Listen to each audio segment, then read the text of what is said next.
ಸೇತುವೆ ರಕ್ಷಣಾ ಕಂಬಿಗಳಿಗೆ ರಕ್ಷಣೆ ಬೇಕಿದೆ. ಗಂಗಾವತಿ ಸಂಪರ್ಕ ಸೇತುವೆ ರಕ್ಷಣಾ ಕಂಬಿಯನ್ನ ಅವೈಜ್ಞಾನಿಕವಾಗಿ ಕಟ್ಟಲಾಗ್ತಾ ಇದೆ.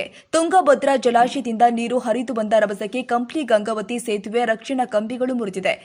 ಮುರಿದ ಕಂಬಿಯನ್ನ ಕಳೆದ 2 ದಿನಗಳಿಂದ ಜೋಡಣೆ ಮಾಡಲಾಗ್ತಾ ಇದ್ದು ಸಂಪೂರ್ಣ ಅವೈಜ್ಞಾನಿಕವಾಗಿ ನಿರ್ಮಾಣವಾಗ್ತಾ ಇದೆ ಅಂತ ಸಾರ್ವಜನಿಕ ವಲಯದಲ್ಲಿ ಸದ್ದು ಕೇಳ್ತಾ ಇದೆ. ಈ ಕಬ್ಬಿಣದ ಕಂಬಿಗಳಿಗೆ ನಿಗದಿತ ಅಳತೆಯಲ್ಲಿ ಕಬ್ಬಿಣ ಬಳಸಿಲ್ಲ ಹಾಗೂ ಈ ಸೇತುವೆ ಕಂಬಿಗಳಿಗೆ ಲಾಕ್ ಸಿಸ್ಟಮ್ ಮಾಡಿರುವುದು ಅವೈಜ್ಞಾನಿಕವಾಗಿದೆ. ಹತ್ತಿರದಲ್ಲಿ ಗಣಪತಿ ಹಬ್ಬ ಇದ್ದು ವಿಸರ್ಜನೆ ಸಮಯದಲ್ಲಿ ಯಾರಾದರೂ ಕಂಬಿಗಳ ಹಿಡಿದು ನಿಂತರೆ ಕಂಬಿಗಳು ಮುರಿದು ಅನಾಹುತವಾಗುವುದು ಖಚಿತ. ಈ ಬಗ್ಗೆ ಲೋಕೋಪಯೋಗಿ ಇಲಾಖೆಗೆ ವಿಚಾರಿಸಿದ್ರೆ ಇದು ಕೇವಲ 1 ತಿಂಗಳ ಮಟ್ಟಿಗೆ ಸುಮಾರು 2 ಲಕ್ಷ ರೂಪಾಯಿಗಳ ವೆಚ್ಚದಲ್ಲಿ ತಾತ್ಕಾಲಿಕ ಕಂಬಿಗಳ ನಿರ್ಮಿಸಲಾಗ್ತಾ ಇದೆ. 34 ಲಕ್ಷದ ವೆಚ್ಚದಲ್ಲಿ ಕಂಬಿಗಳ ನಿರ್ಮಾಣಕ್ಕೆ ಪ್ರಪೋಸಲ್ ಕಳಿಸಲಾಗಿದೆ ಎಂದು ಹೇಳಿದ್ದಾರೆ.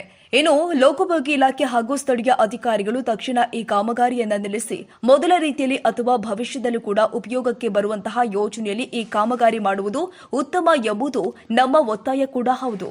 ರಘುವೀರ್ ಸಿದ್ದು ಟಿವಿ ಕಂಪ್ಲಿ.